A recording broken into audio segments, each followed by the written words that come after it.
ஆர்சிபியை 17 வருஷமா ஒரு ட்ராஃபிலெஸ் டீமாவே இருக்காங்க.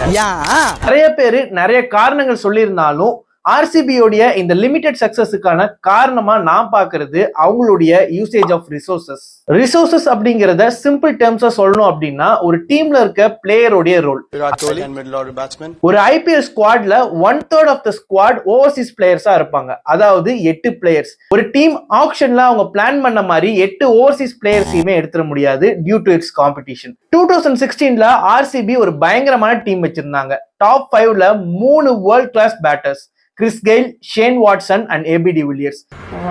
ஆர்சிபினால அந்த இயர் டிராஃபி வின் பண்ண முடியாததுக்கான மெயின் ரீசன் இந்த ஓவர்சீஸ் ரிசோர்சஸை ஒழுங்கா யூட்டிலைஸ் பண்ண முடியாததான்.